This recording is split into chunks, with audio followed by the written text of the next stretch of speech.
And I remember him passing by and just white.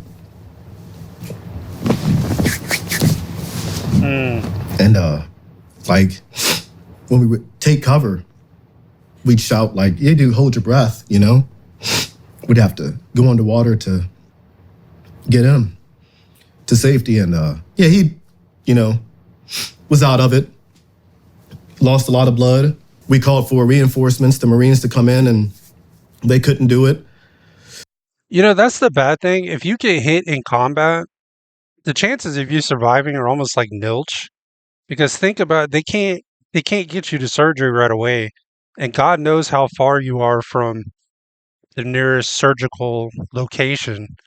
I mean, if you take a fatal shot, you're almost pretty much done.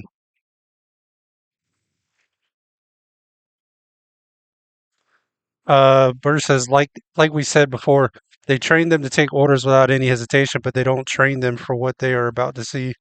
No, no, they're not even prepared for what they're going to see.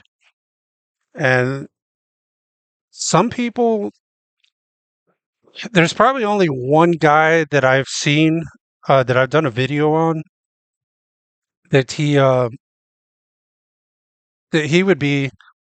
I would say he's just a different breed. Yeah, I don't think you could train them for that. I don't think you could. There's just no way.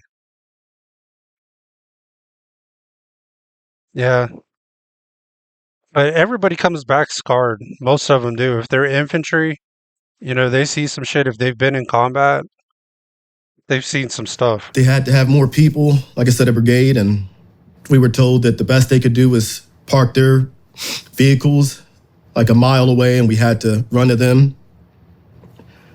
That was like not really an option at the moment. We were going to stay and fight.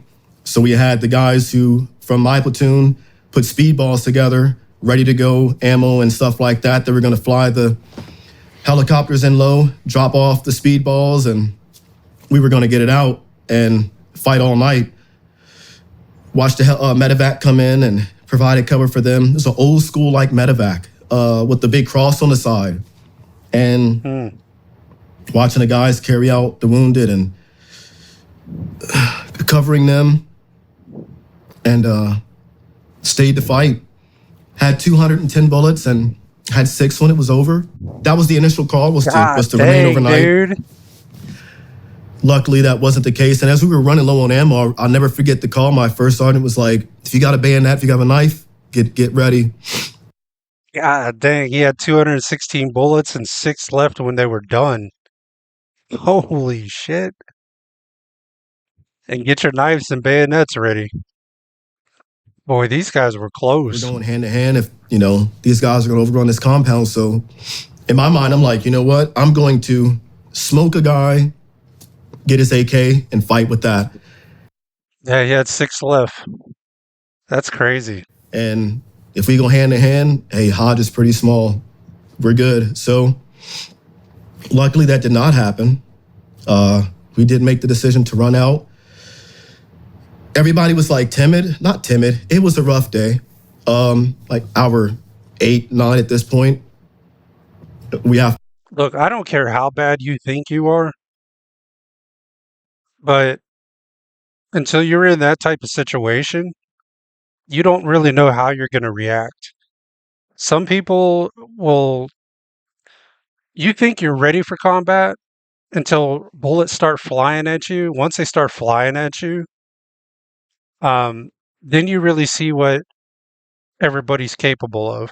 Some people are going to be in it, and then some people are they're like, fuck this. I didn't sign up for this shit. I mean, you got to be a different type of person to stand in there and just stay in that shit. Especially when you're overran. The wide open field, a mile to get to the Marines that finally made it. And I volunteered. It was like, I wanted to kill myself so much that day. After. Dang, he wanted to kill himself that day. Probably because all his friends got killed. He's like, why am I still alive? Damn. Like I saw the third guy was hit. Debated standing up just getting my head taken off, you know? Just tired of it. Yeah. So I was like, you know, I'll volunteer, and dude, I'm not like crying too much, am I? You're all good, man. Crying too much. I've never heard anything like this. I'm sucking, bro. But so yeah, I volunteered to lead us out. I had like 6 bullets left. Yeah, survivor's remorse. And I told Pemberton, I was like, you take up the rear for the assault team, make sure we're good, and I'll get the front. We're just gonna book it. I don't have time to shoot, you know? So we just start running when they open up the big blue doors, the gates. I have a picture of it, before we ran out. I just booked it, man.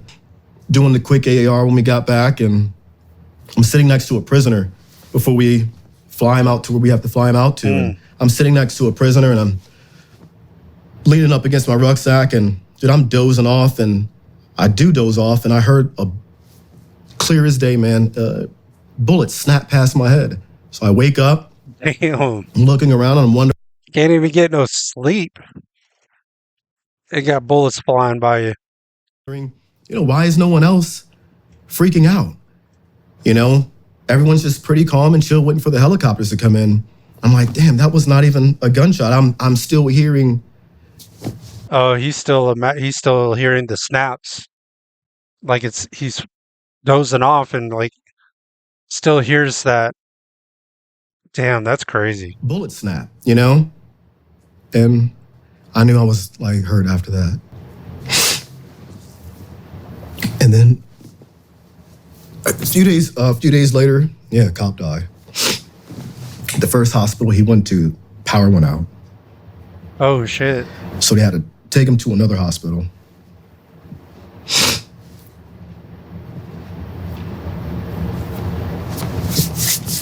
Yeah, it sounds like all his dudes didn't make it. Yeah. So that's the guy who saved my life.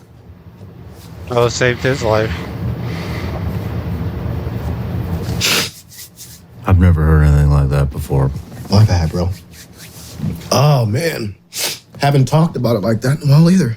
But yeah, think about it every day. Every day. Every day, man.